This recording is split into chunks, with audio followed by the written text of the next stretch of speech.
کوئی حکمت ہوگی نہیں آئے. تو میں نے کہا بلایا, کہہ رہے ہیں غلطی ہو گئی, بلایا آپ کو نہیں آیا, حوالے تو ہے نا. میں نے ساتھیوں سے مشورہ کیا, میں نے کہا انجینئر صاحب چپ بھی نہیں ہو رہے ہیں, ہمارا نام بھی ہر جگہ استعمال کر رہے ہیں, اور ان کے فینس جو ہیں ہماری تصویریں لگا بھی رہے ہیں, اور پھر میرے پاس ٹائم نہیں ہے, لیکن میسج بہت برا جا رہا ہے. میری بدنامی نہیں ہے, بدنامی علماء کی ہو رہی ہے. اور جو عوام اس میں, ان صاحب نے کہا نا میری بیوی خلا لے رہی ہے, تو اس کا یہ جذبات ہے, گویا مجھے برا کہہ رہا ہو کہ اللہ آپ سے پوچھے گا قیامت کے دن, آپ لوگ کیوں ریکارڈ نہیں کرواتے, کیوں اس کا جواب نہیں دیتے. پر میں نے کہا یار خلا پہ تو کرو. تو میں نے ابھی خلا پہ ریکارڈ کروا دیا ہے, ریکارڈنگ ہو چکی ہے, 1-2 دن میں انشاءاللہ اپلوڈ ہو جائے گا. آپ لوگوں نے اس کو, اس میں دلائل سے پہلی دفعہ میں نے اس طرح سے ری ایکشن کروایا. اس میں انشاءاللہ آپ کو اندازہ ہو جائے گا کہ کون بابوں کا علم جانتا ہے اور کون قرآن و سنت کا علم جانتا ہے. سمجھتے ہو کہ نہیں سمجھتے؟ میرا دل نہیں چاہ رہا تھا انجینئر صاحب سے میں الجھوں, تو لیکن انجینئر صاحب نہیں چھپو کے دے رہے ہیں, وہ اپنی حدود سے تجاوز. اور میں یہ نہیں کہہ رہا انجینئر سارے کام ہی غلط کیے ہیں, کچھ کام صحیح بھی کیے ہیں بھائی. بدعتیوں کے خلاف بہت اچھا کام کیا انجینئر صاحب نے, تو وہ کرتے رہتے, بہت ہم بھی اپریشیٹ کرتے ہیں, کہتے ہیں شاباش, قدم بڑھاؤ, اچھی بات ہے, ٹھیک ہے نا.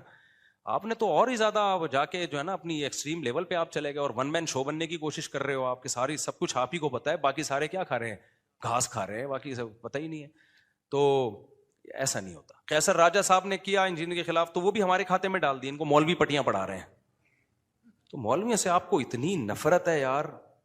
جو آدمی مولوی نہیں ہے وہ گواہی دے رہا ہے کہ بھائی انجینئر نے یہاں خیانت کی ہے, تو بجائے دلائل سے اس کا جواب دینے کے, وہ بھی کس کے کھاتے میں ڈالا جا رہا ہے, ہمیں برا بلا کہا جا رہا ہے. یہ جامع رشید آئے اور ان مولویوں سے, اللہ کی قسم ہم نے تو انجینئر وہ قیصر راجہ کو کچھ نہیں کہا کہ آپ انجینئر کے خلاف کام کرو اور آپ جو ہے یہ کرو. ہمیں بھائی جو کر رہا ہے کرے, نہیں کرنا ہے نہیں کرو. ہمارا تو اپنے مسائل اتنے ہیں وہ نہیں ختم ہو رہے.